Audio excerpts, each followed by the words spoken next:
how effective do you find mainstream medicine to relieving symptoms? A loaded question, because as you know very well, it's not that effective. Yeah.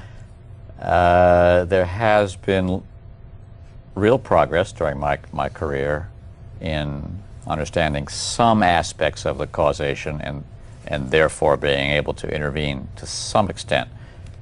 For example, it's not the topic tonight, but the idea that the mix and the number of bacteria in your intestines may be an important part of the mechanism of the symptoms. So we can start to intervene in that with dietary change, probiotic administration. So traditional medicine has made a few advances, and I don't feel as powerless as I once did, but that said, it's just a start. Right.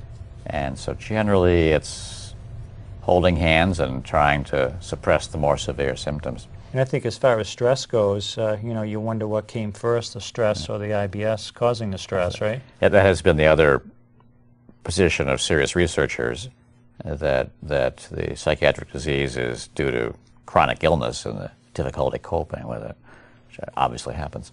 That's depressing. But one reason I continue to enjoy working with this population is because when they get their first taste of hypnosis, they're able to create an oasis of calm and freedom from all of it and escape. And people who are dealing with ongoing stress and anxiety have a tool.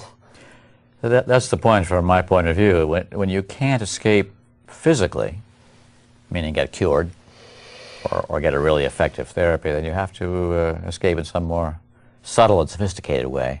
And hypnosis does seem to offer an escape from suffering.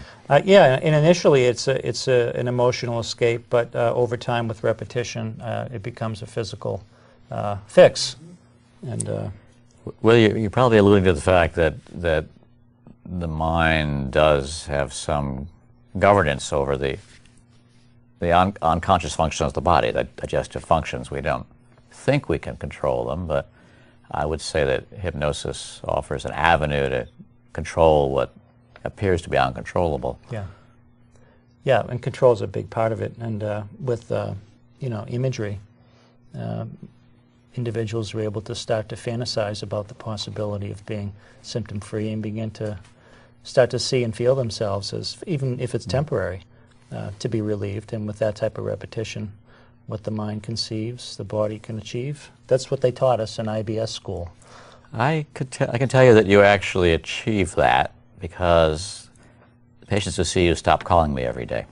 Yeah, we were talking about that before we came on. That's your... That's why I like you a lot. Yeah, okay. So they come and they get their 6 sessions, and then they start calling other people instead of you. There's a real change. Yeah, really? Yeah. Yeah. Big change. Have you talked to a lot of the patients who've come and kind of reviewed what their experience was like? Of course, of course. Gosh, it would be of interest to be able to relate a negative experience, but I actually can't think of any. They range from pretty good to wonderful. Yeah, yeah. Which I think is consistent for all clients, no matter what they come for. You know, there's a range, and people have to be open-minded, willing participants, able to follow simple instructions. They need to really want to do what they say they want to do, and they need to do their homework. And if all 3 of those goals are met, then most people generally do well with this. And I think that the IBS people are just so desperate and have been sick for so long, they do better than most of the other clients I see because they're super motivated. They make better